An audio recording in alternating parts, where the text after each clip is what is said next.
Good evening. I'm Gord Martineau. We want to be with you in a very special way tonight to celebrate the life of Mark Dailey, a beloved City TV co-worker and quite simply a Toronto news legend. Many of you know that Mark had been battling cancer. Today, we lost him to cancer. Our thoughts and prayers with his wife Kim, his daughter Nicole, son-in-law Matt, sisters Colleen and Kathy, and his parents John and Rose Marie back in Ohio. Mark was only 57, a cruelly young age for anyone to be taken. As you can imagine, his death has hit us at City TV and Rogers very hard. But we also know that Mark touched the lives of many of you over the years, and we invite you now to join us in remembering Mark's very special qualities and in honoring his most remarkable career. Queen Street West, making news this hour. To City News viewers, he was the voice. This is City TV everywhere. To our City TV family, Mark Dailey was colleague, friend, brother, a rock of the newsroom, and quite simply, one of a kind. Born in Youngstown, Ohio on August 1st, 1953, Mark was a born broadcaster, if ever there was one. A wonderkind, blessed with a commanding voice and uncommon news savvy. Mark developed the crisp delivery and witty, gutsy writing style that would become his trademark. City Pulse News. In 1979, after a stint at Chum Radio, Mark arrived at City TV, a lanky, streetwise rookie reporter who fit right in with the station's groundbreaking approach to news gathering. I think there's a spirit and a drive here I've never seen before. People striving for individual goals as well as collective goals. What we're trying to do, and I think you have very unique personalities all together doing that. No matter how rough things get and how bad things get, the product is still there, and I think the product is very consistent, and it's different than what anybody else in town is doing. I think we feel closer to the people. I think the people feel closer to us. Back then, the glasses technology was a little different, so I had these things, I used to call them bus windshields. I had these big, thick glasses, and I was a really skinny guy, skinnier than I am now. Back then, I think I've gotten better looking as I got older.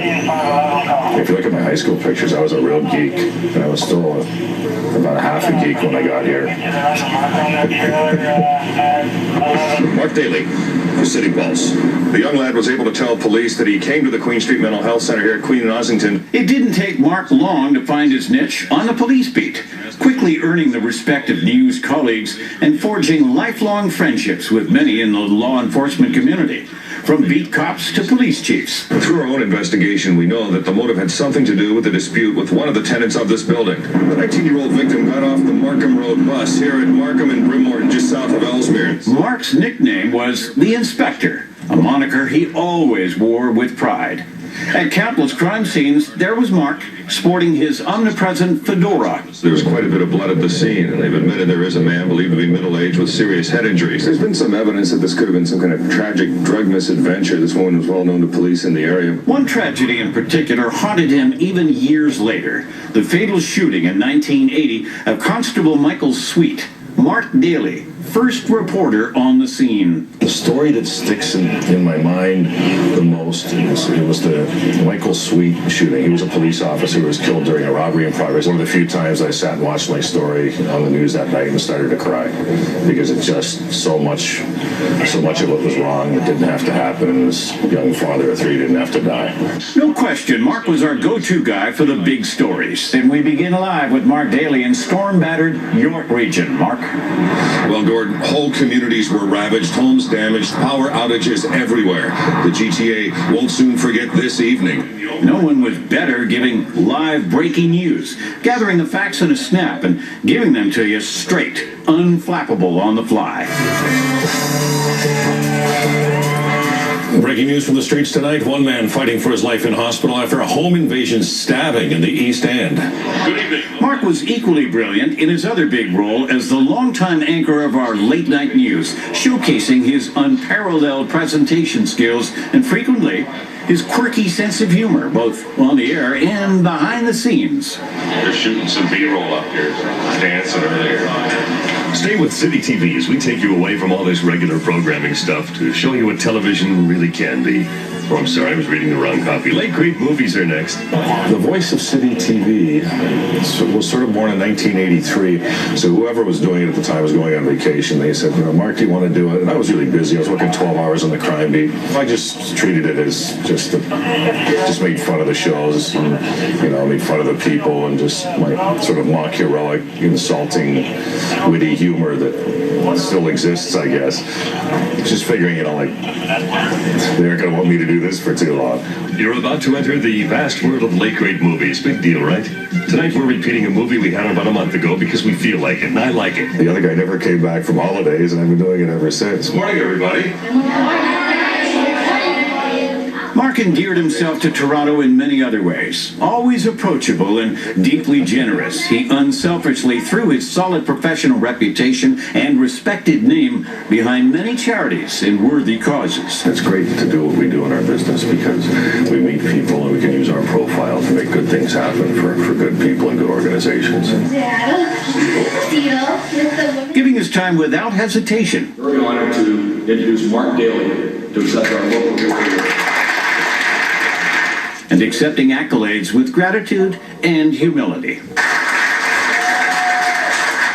It's really by the grace and the good deeds of the men and women of the Toronto Police Service that some of my best years and my best deeds happened. I just want to thank you very much for everything you've done for me and with me. And I'm still working, so we ain't done yet. Thank you very much. Members of this club started this. This is the 5th annual. They've raised more than $350,000 for Prostate Cancer Canada. So you know why I'm here. That's the mark. Another day of fine Sunnybrook Cancer Center fashion. And Mark bravely shared with Toronto some of his most personal struggles in 2004, chronicling his own battle against prostate cancer. There is a place for a sense of humor in all of this, but when I walked out of my urologist's office here on the Danforth on that day, I wasn't laughing. Quite upset, actually. He spent a lot of time with me explaining the options, gave me this book, told me to read it, come back with all of my questions in about 2 weeks. It was the beginning of a very confusing and emotional ride. We'll never know how many lives Mark may have saved with his series of stories on City News and his constant message for all men to take care of their own health with regular checkups.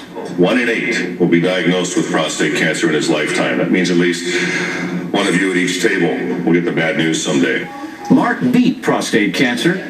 Then last September, he announced he was facing another challenge. I've been having symptoms, weight loss, which the viewers noticed. A lot of them wrote in and wanted my weight loss, recipes, everything like that. And I was having some fatigue and some night sweats. Those symptoms fit into like 20 different things. So my doctor started testing, eliminating. Over a couple of weeks. In the third week, we finally got CT scan, CAT scan done, and they found a tumor on my kidney, on my left kidney. And it's been there probably for a little while. The problem with kidney cancer is until you get symptoms, which could be for 20 other things, it's there and probably been there for a while. It's hard to detect unless you have a CT scan. So it's yet another cancer challenge for me. I'm going to see you in a few weeks down the road after my medical adventures. It's time to rest up. Thanks for all of your well-wishers. We'll be in touch on City News in the next little while. Mark fought hard, but the cancer spread. We'll always remember his courage in his final days. A Toronto News legend is gone. The voice, our voice, is now silent. And what a voice he had. Versatile, powerful. When Mark Dailey spoke, he compelled and he convinced, whether as a reporter, newscaster, or our longtime City TV announcer. And Francis D'Souza found that special gift is what so many people remember when they think of our friend and colleague. The voice. The voice. The big voice. The voice. The voice. The voice. To his viewers and listeners, that was his most recognizable feature. But to those who knew him, Mark was so much more. He was an institution for all of the years that I've known him, for all of my career, certainly in policing. A very honorable, ethical man who was always very, very tuned in. He was just such an honorable, decent guy. Mark was just a terrific guy, and I don't think there's a police officer anywhere in Ontario